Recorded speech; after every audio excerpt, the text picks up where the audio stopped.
आपण सोया आणि राजमाची भाजी करणार आहे।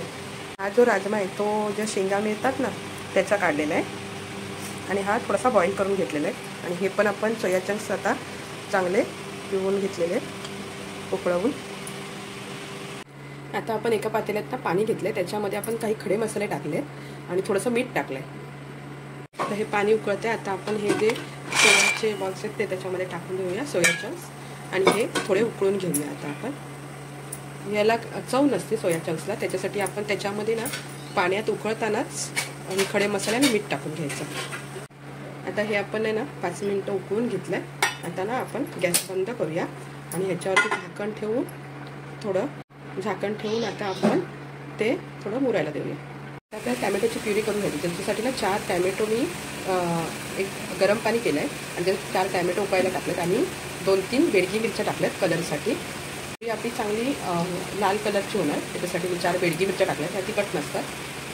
आता हे सोया चंक्सला थोडंसं खाली तेल टाकलं आहे आणि मसाला आणि मीठ घालून थोडं परतवते, म्हणजे ह्याला एक चांगली टेस्ट येईल। आणि आपण हे जे उकळताना खडे मसाले घातलेले हे त्याच्यात तसेच ठेवायचे। मी आता कुकरमध्ये ना तेल टाकलं आहे आणि हे थोडंसं त्याच्यामध्ये तूप टाकते। तेल गरम झालं तर आपण त्याच्यामध्ये ना खडे मसाले टाकूया, थोडेसेच टाकायचे, जास्त नाही टाकायचे, कारण आपण टाकलेले आहेत। आणि हे ना ते मेथीदाणे टाकते मी थोडेसे, कारण सध्या कसुरी मेथी मिळत नसल्यामुळे मी त्याच्यामध्ये मेथी टाकते, त्याचा तो स्वाद बॅलन्स होईल। आता हे एक मिरची आहे आणि कढीपत्ता आहे। आता हे मी कांदा टाकला आहे, त्याच्यामध्ये कढीपत्ता टाकला आणि एक छोटी मिरची टाकली आणि मी भाजून घेते। थोडंसं हिंग टाकलं आहे मी ह्याच्यात, आपण चांगला भाजून घेते। आता आलं लसूणची पेस्ट टाकून घेते, 1 चमचा आहे, तिथे चांगली भाजून घेऊया।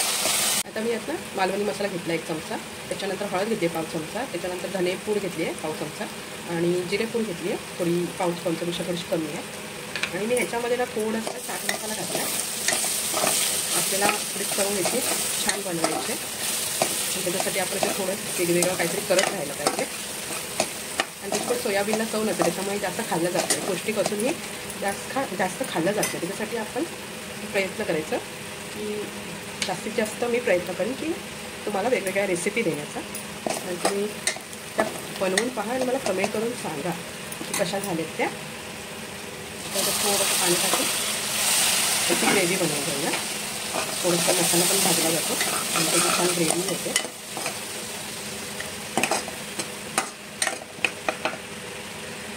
बघू शकता असं मस्त तेल सुटतं त्याला।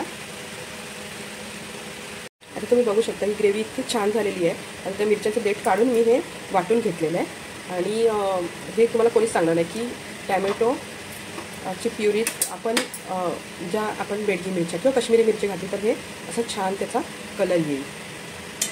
तुम्ही हे सगळं पाहून बनवा आणि मला सांगा की तुम्हाला कसं वाटलं ते, तुमच्या प्रतिक्रिया मला कळवा आणि प्लीज माझ्या चॅनलला सबस्क्राईब करा अशा नवीन नवीन रेसिपी पाहण्यासाठी। आता हे आपण त्याच्यामध्ये टाकलं आहे, चांगलं आपण तेल सुटेपर्यंत त्याला छान असं ढवळून घेऊ। आपण ही ग्रेव्ही छानपैकी याला आता तेल सुटलेलं आहे, बघू शकता। आता आपण ह्याच्यामध्ये हे सोया ते टाकूया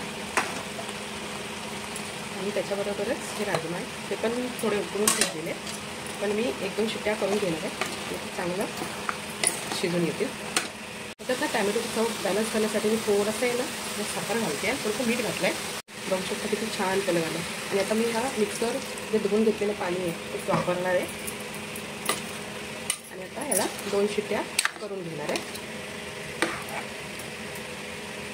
आता बघू शकता 2 शिट्ट्या झाल्यानंतर आता ओपन केलं आहे। आता ह्याच्यामध्ये मी आता कोथिंबीर टाकून त्याला थोडं ढवळून घेते, बघू शकता खूप छान असं कलर आला आहे आणि आपली भाजी आता तयार आहे आपली सोया आणि राजमाची मस्त अशी कलरफुल भाजी, आणि टेस्टला पण खूप छान लागेल, बनवून पहा आणि माझं चॅनल सबस्क्राईब करा। थँक्यू।